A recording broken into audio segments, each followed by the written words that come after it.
Após quase 6 meses, licenciado, o vereador Kleber Fernandes retorna à Câmara Municipal e reassume mandato.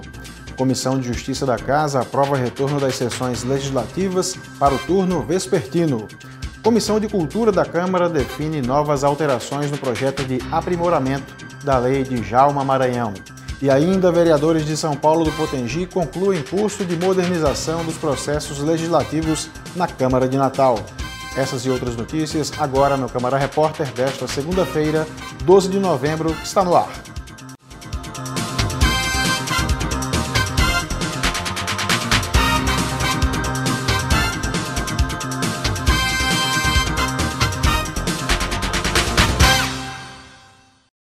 O vereador Kleber Fernandes retornou à Câmara Municipal nesta segunda-feira após quase 6 meses licenciado.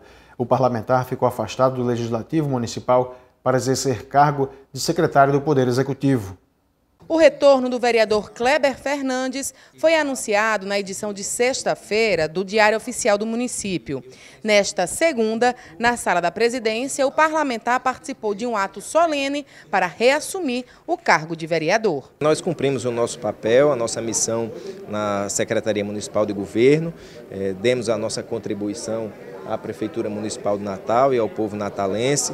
Nós que já tínhamos uma experiência como secretário do Gabinete Civil no passado, na gestão do então prefeito Carlos Eduardo, ajudamos ao prefeito Álvaro Dias nesse início de gestão e agora retomamos o nosso mandato na Câmara Municipal de Natal, até porque foi para isto que o povo de Natal nos elegeu. Além de retomar os trabalhos do mandato, o vereador Kleber Fernandes também retorna às comissões de Justiça e Redação Final e também à de Defesa do Consumidor. O vereador está sendo cogitado para assumir também a liderança do governo na Câmara Municipal. Ele afirmou que a saída do Poder Executivo foi pacífica, mas que cabe ao prefeito Álvaro Dias decidir quem assumirá a liderança. Nós ainda não discutimos a respeito disso. O prefeito é que precisa decidir quem será o novo líder. É uma decisão que parte dele e, se assim ele entender, não farei nenhuma objeção. Mas entendo que temos aqui outros vereadores também capacitados, que têm condição de exercer essa liderança. O presidente da Casa, o vereador Ranieri Barbosa, elogiou o trabalho do parlamentar na Secretaria de Governo do município e disse que mais essa experiência engrandece a Casa Legislativa. Foi muito benéfico o retorno do vereador Kleber, não em demérito ao vereador da Gol que saiu de forma alguma, mas nas atividades legislativas, acho que a Câmara vai avançar um pouco mais agora com o retorno do vereador, até pela experiência que ele também adquiriu no Poder Executivo, na sua passagem, e que eu dei um testemunho que durante a sua passagem o diálogo que tivemos foi muito bom entre o Poder Legislativo Municipal, a presidência da Câmara, e o Poder Executivo, o gabinete do prefeito. A Comissão de Justiça da Casa aprovou o retorno das sessões legislativas para o turno vespertino. O requerimento agora segue para ser votado em plenário. O requerimento da mesa diretora, que solicita o retorno das sessões ordinárias para o período da tarde, marcou o início da reunião da comissão. O presidente Felipe Alves prosseguiu com a leitura do projeto de lei de licitação do transporte público de Natal, que teve diversas emendas encartadas e agora voltou para ser analisado pela Procuradoria Legislativa. Tivemos deliberações de adiamentos, por exemplo, da apreciação da matéria que trata sobre transporte, já que houve apresentação de diversas emendas, os vereadores queriam melhor conhecê-las antes de votar. O projeto de lei que regulamenta o estágio na Câmara Municipal também retornou ao setor legislativo, com emendas encartadas pela vereadora Natália Bonavides. O vereador Preto Aquino apresentou 2 propostas de lei para favorecer os bairros da capital potiguar, com a isenção de taxas tributárias. Entretanto, o relator Felipe Alves rejeitou as matérias. Como Candelária, pouco é contemplado, e principalmente os bairros de Capão Macio e, sem dúvida nenhuma, o bairro de São Vale, que paga um IPTU caríssimo, não tem, por parte da Prefeitura, a contrapartida de investimentos. Então, o objetivo do nosso projeto de lei é que os bairros que pagam sejam contemplados, reservando 20% daquele dinheiro arrecadado.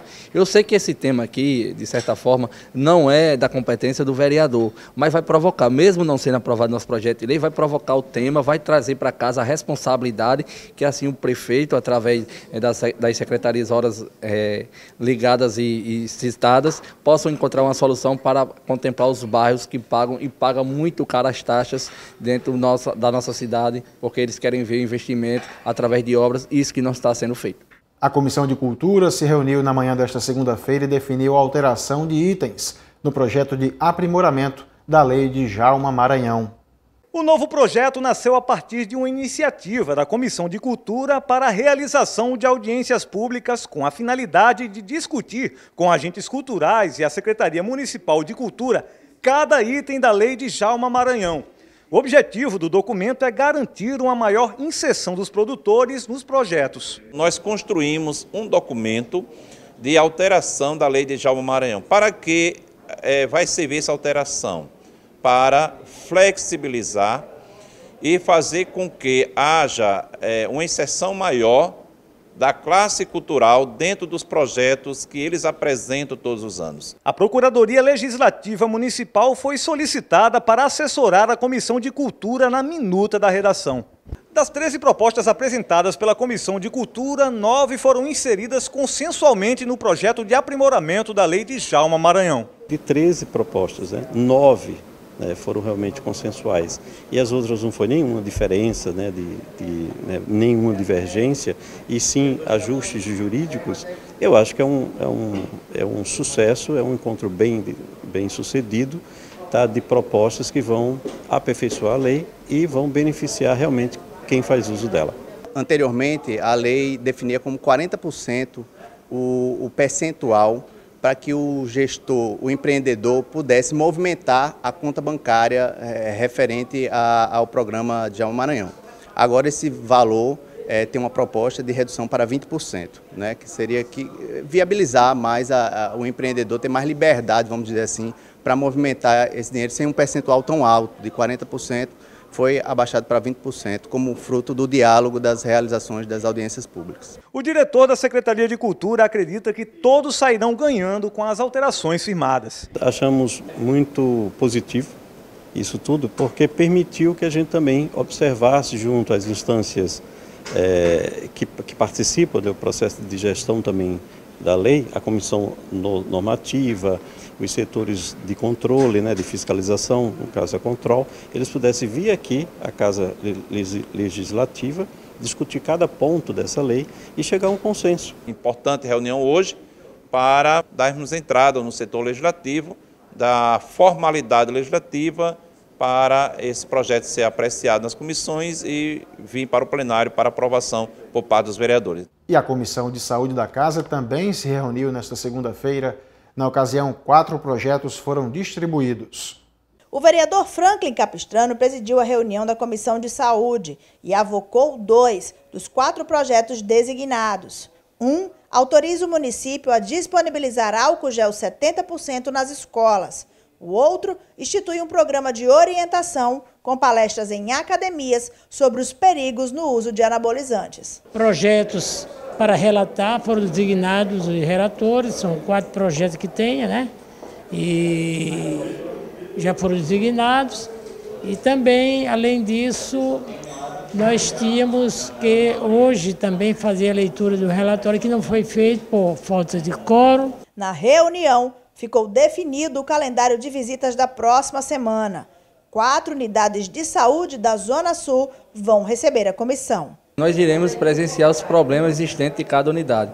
Tem unidade que é da parte estrutural, física, tem outras que é da parte mais a questão humana mesmo, falta de profissionais. Já tem outras que é mais a questão mesmo de medicamentos. Em soma, cada unidade visitada pela Comissão de Saúde tem uma história diferente da outra. Vereadores da Câmara Municipal de São Paulo do Potengi participaram nesta segunda-feira da etapa final do curso de modernização dos processos legislativos. A palestra de encerramento foi realizada no auditório da Escola do Legislativo.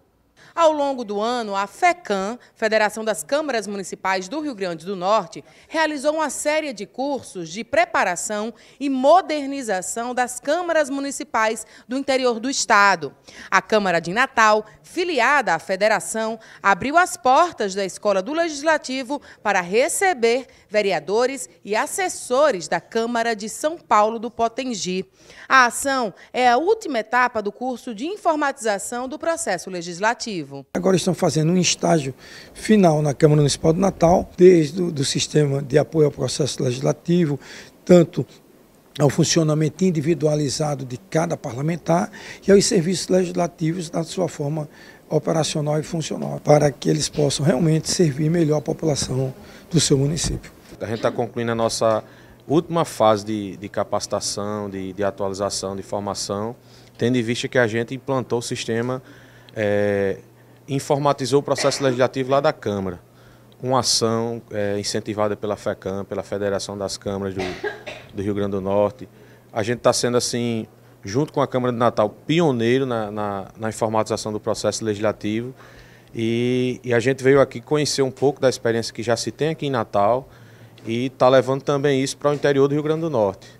Além da implantação do sistema de gerenciamento integrado, a Câmara Municipal de São Paulo do Potengi também contratou estagiários, implantou 10 gabinetes parlamentares e está prestes a informatizar o processo legislativo. A gente vai estar fazendo de uma forma bem dinâmica todo o processo legislativo de nossa casa e também colocando praticamente em tempo real à disposição da população tudo que está acontecendo, toda a vida legislativa do nosso parlamento. Eles vão estar aptos porque eles vão conhecer como funciona a tramitação dos projetos, dos processos através do Departamento Legislativo e lá eles vão poder implantar esse modelo de gestão. Entender o funcionamento dos trâmites legislativos vai dar mais eficiência ao trabalho dos parlamentares. É o que afirma o diretor do Núcleo de Comunicação da Câmara de Natal, Rodrigo Loureiro. Um momento muito importante onde a Câmara Municipal de Natal serve de exemplo para outras câmaras nessa implementação dos gabinetes parlamentares. Então é uma ação muito importante porque lá em São Paulo Potengi, a partir de agora, cada vereador vai ter o seu gabinete e que esse gabinete tem funções próprias, tem assessorias distintas e aí a Câmara Municipal chega com esse papel de mostrar e de como funciona a daqui para que sirva de exemplo para lá. A sede do grupo da escolta penal do Sistema Prisional Potiguar foi invadida e equipamentos levados. Entre eles, uma placa de colete à prova de balas e um carregador de armas. O prédio fica no Centro Administrativo do Estado, no bairro de Lagoa Nova, zona sul de Natal. A Secretaria de Justiça e Cidadania ainda não se manifestou. Foi constatado que os criminosos escalaram uma parede e entraram no prédio pelo banheiro da unidade. O caso será investigado pelo 5º Distrito Policial. A Polícia Federal incinerou quase meia tonelada de drogas. Simone Silva. Foram incinerados êxtase, cocaína e maconha, 480 quilos no total, apreendidos nos últimos 4 anos no estado. A queima, feita pela Polícia Federal, teve autorização da Justiça e ocorreu no município de São Gonçalo do Amarante. Havia mais de 31 quilos de substâncias não classificadas, normalmente utilizadas para dar volume às drogas. Simone Silva para o Câmara Repórter. O Centro Administrativo do Estado passará por uma transformação. Além da sede do Executivo, será também um novo parque urbano para Natal. As obras já estão em andamento e devem ser concluídas no final do primeiro semestre de 2019. Quem circula pelo Centro Administrativo em Lagoa Nova precisa ter atenção com as obras que acontecem em vários setores. A reforma, iniciada há 6 meses, com a construção das guaritas, vai recuperar também a estrutura física das 18 secretarias estaduais sediadas no centro. O secretário extraordinário para a gestão de projetos, Wagner Araújo, explicou a necessidade urgente das obras. Os prédios aqui já estavam ameaçando a cair, alguns deles, porque nunca tinham sido reformados desde a sua obra, desde a sua construção. Segundo, porque foi necessário fazer está sendo necessário fazer uma obra de drenagem, com a construção da Arena das Dunas, da estacionamento, houve uma impermeabilização aqui no entorno, e as águas, quando chove, convergem aqui para dentro do centro administrativo e alaga os prédios, compromete documento, computadores e tudo mais. Terceiro, porque nós temos a necessidade também de fazer a preservação histórica e cultural, né, de um equipamento histórico, de importância histórica e cultural, que é o papódromo, que tem a história de ter sido onde João Paulo II veio ao Brasil, veio ao Natal e celebrou a missa aí. Hoje ele é um santo da Igreja Católica e esse equipamento estava completamente destruído. Além da construção das guaritas, estão em andamento as obras de drenagem e pavimentação. Também já foi concluído um novo anexo na governadoria e a sede da Guarda Patrimonial. A obra é financiada pelo Banco Mundial através do governo cidadão e orçada em R$ 5.600.000. A previsão de conclusão é o primeiro semestre de 2019. Talvez maio, por aí, essas obras estarão sendo entregues, concluídas. Estão em ritmo acelerado, como você está vendo. Também nós não podemos demorar muito, porque é aqui onde o Estado é administrado, as secretarias, todos os órgãos, a estrutura administrativa do Estado, então nós não podemos ficar com ele dessa forma como está agora em obras. Precisa agilizar e isso está sendo feito. A reforma dos prédios do centro administrativo também compreende a recuperação do papódromo, construído no final da década de 80. A ideia do projeto arquitetônico é transformar o centro administrativo em um novo parque urbano aberto para a população nos finais de semana, com a realização de eventos culturais e esportivos. Um espaço para a prática de esporte, lazer, cultura, para você vir com as famílias, um lugar seguro, com estacionamento, com controle de acesso, com cercamento, né, com vamos dizer assim, com espaço enorme para fazer caminhadas, para fazer piquenique, enfim, para fazer o que quiser. E também para a realização de eventos culturais, artísticos e culturais, com o papódromo e com todo esse espaço que aqui tem. A seguir, uma entrevista com a deputada estadual Cristiane Dantas.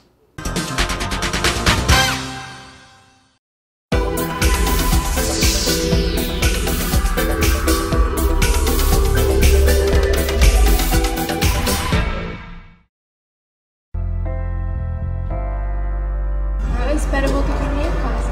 Você sonha voltar para sua casa? Você acha que isso pode acontecer ainda? É uma realidade da vida, né? Nenhuma família vai querer um jovem que esteja num abrigo, que tenha vários perfis de adolescentes, de várias formas, várias vivências. Eu acho que é uma das coisas que eu mais sinto falta, que é da minha família.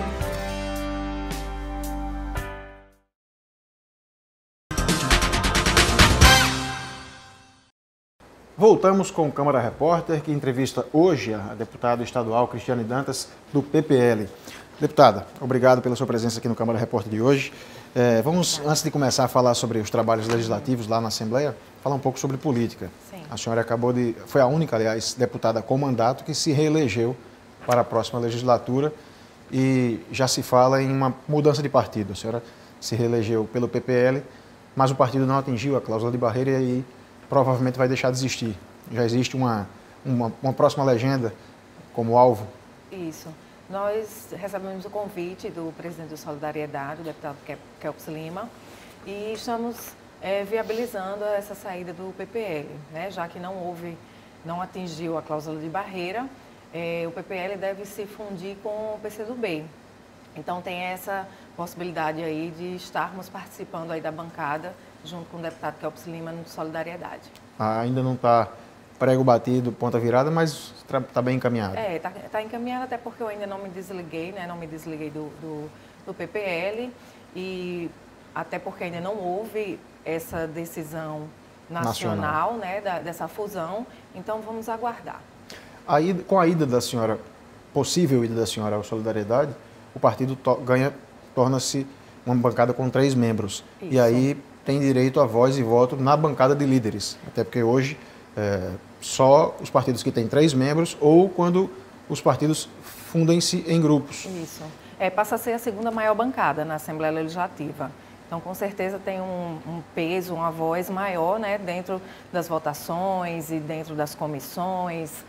E aí tem um peso realmente mais importante. Inclusive naqueles projetos que costumeiramente vão com pedido de urgência, aí, essas dispensas de tramitações só acontecem com autorização do colegiado de líderes. Exatamente. Hoje eu faço parte desse colegiado porque estávamos, apesar de ser de partido diferente, mas montamos um bloco e eu estava representando nesse sentido, no colegiado de líderes. E todas essas matérias que realmente impedem a dispensa tem que ser autorizado por todos os líderes. Quando um não autoriza, então não é possível. Aí tem que tramitar normalmente. Tem que tramitar normalmente. E em relação agora ao futuro governo do Estado, a senadora Fátima Bezerra foi eleita, vai assumir em janeiro.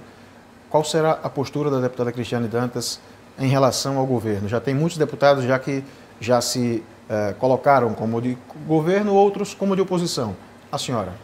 Eu tenho uma postura de independência, né? Votarei a favor as matérias às quais eu concorde, porque isso faz parte da minha postura, independente de bancada de governo ou não.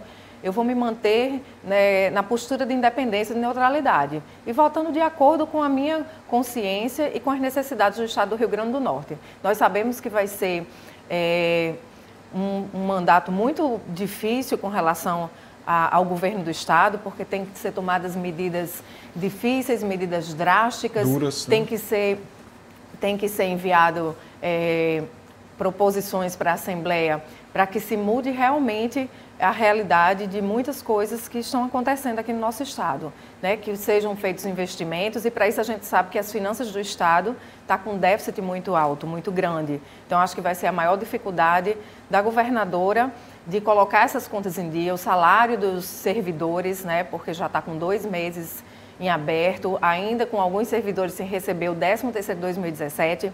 Então, isso é muito grave, porque atinge diretamente na economia do nosso Estado. E a senhora falou sobre essas medidas já de início, de caras, de impacto. Elas já vão começar praticamente assim que a governadora assumir. Ela já comunicou que vai haver uma convocação extraordinária para casa, para a Assembleia, para a atual legislatura. Para a atual legislatura. E nós temos matérias que foram enviadas pelo governo também, ainda nesse governo, e que não foram votadas. Então, se essas matérias fossem colocadas para votação, já seria bem importante para que, quando a governadora assumisse, já tivesse alguma coisa encaminhada, né, no sentido de algumas reformas necessárias. Mas aí acredito que vai passar pela análise da governadora para pedir que coloque essas matérias em votação. E voltando sobre a questão da postura da senhora de independência, casa com a postura do seu futuro novo partido, o Solidariedade, que também tem anunciado, através do deputado Kelps, o futuro novo deputado Alisson Bezerra também anunciou que terá essa postura. Então, está todo mundo no mesmo compasso. É importante. Assim, a maioria dos deputados que apoiaram uma governadora, né? Aliás, todos os deputados que apoiaram a candidatura da governadora Fátima estão na bancada a favor. Os demais deputados que se colocaram a favor do candidato Carlos Eduardo estão contra. E eu, Kelps e Nelter estamos na neutralidade. Certo. Agora, deputada, mudando um pouco de assunto, como eu falei no início, a senhora foi a única deputada atual com mandato a se reeleger, né? A deputada Márcia, as deputadas Márcia e Larissa não se reelegeram. E nos lugares delas, digamos assim, não diretamente em substituição, mas outras 2 deputadas se reelegeram, né? Isso. A vereadora Eudiane, será deputada, e a Isolda, lá de Mossoró. Ou seja, também. A bancada permanece com 3 deputadas, a bancada feminina. O que é que acontece que não aumenta isso? Infelizmente, nós temos sempre tocado nesse assunto de que precisamos de mais mulheres ocupando os espaços de poder, né? Não só nas assembleias, nas câmaras, mas sim se propondo a representatividade, né? A mostrar que é importante o poder da mulher nos espaços de decisões. E isso envolve a política também, né? O crescimento das mulheres na política. E, infelizmente, não conseguimos aumentar essa bancada. Éramos 3 e, como você já bem disse, saíram 2 e ficaram 2. E isso, assim, é lamentável, porque às vezes muitas mulheres não votam em mulheres, né? Somos mais de 50% da população, somos mais de 50% do eleitorado, mas, infelizmente, na hora das escolhas para eleger os seus representantes, as mulheres ainda não têm esse espaço que nós merecemos. E para deixar claro para o telespectador, isso parece até mimimi de minoria, mas de fato não é. Não. A representatividade baixa, ela deixa, não que os que estão representando deixam a quem, mas a baixa representatividade causa prejuízo às causas das mulheres. Tem muitas causas que só as mulheres se preocupam mais. Não é que só as mulheres se preocupem, né? Mas assim, com relação às crianças, com relação aos idosos, então, com relação às próprias mulheres, né? As causas que eu tanto apresento e projetos de lei. Então, dificilmente parlamentares homens têm esse envolvimento. Eu sou presidente da Frente Parlamentar da Mulher e, com isso, a gente tem esse trabalho bem focado em levar informações, em plantar sementes aí também em outros municípios, para que possa ter esse crescimento das mulheres vereadoras também, de implantar essas frentes parlamentares para que haja mais discussão contra essas políticas públicas para as mulheres. Inclusive, recentemente, esse ano, eu acompanhei algumas ações da senhora. A senhora esteve em algumas cidades na implantação dessas frentes em alguns municípios. Isso. Mas ainda está muito aquém do que, de fato, ainda está deve existir. muito tímida, mas assim, o nosso trabalho não vai parar em relação a isso, né? Quero intensificar mais ainda agora, nessa próxima legislatura, para que possa ter em cada município uma frente parlamentar da mulher.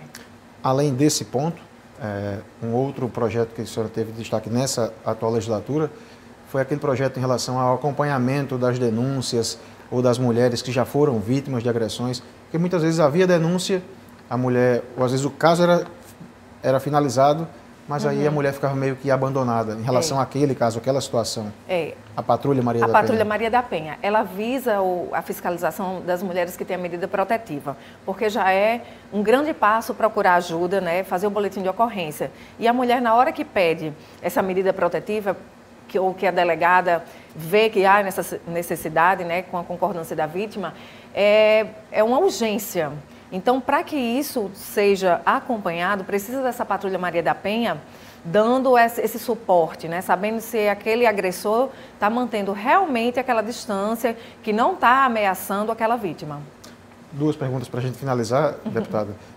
Ainda sobre as bandeiras da mulher. Para o próximo mandato, a senhora já tem algum outro projeto de impacto como é esse da Patrulha Maria da Penha? Eu acho assim que um projeto complementa o outro, né? Nós tivemos uma lei agora que foi sancionada também, que é com relação a publicizar em bares, restaurantes, hotéis e similares, que a violência doméstica, que a violência contra a mulher é crime, denuncie.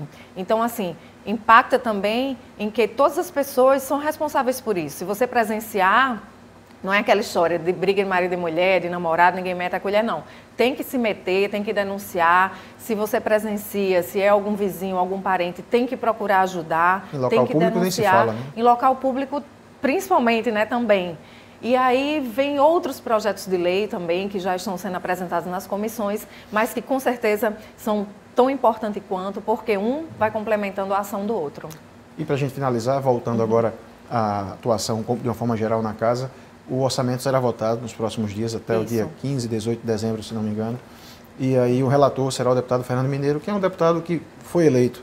Isso. Vai assumir a bancada federal, mas tem estreita ligação com a futura governadora. Isso. O que a senhora achou da escolha dele como relator e o que a senhora espera desse orçamento para o próximo governo, que será votado por alguém já ligado ao próximo governo, relatado? O deputado Mineiro, ele tem um profundo conhecimento, né, das finanças do Estado também, tem um papel fundamental na Comissão de Finanças, isso é muito importante, e eu gostei muito dele ficar como relator, até porque tem como dar uma segurada no orçamento, no sentido de que esse orçamento não cresça, além do que já é, que essa é uma grande preocupação da governadora eleita.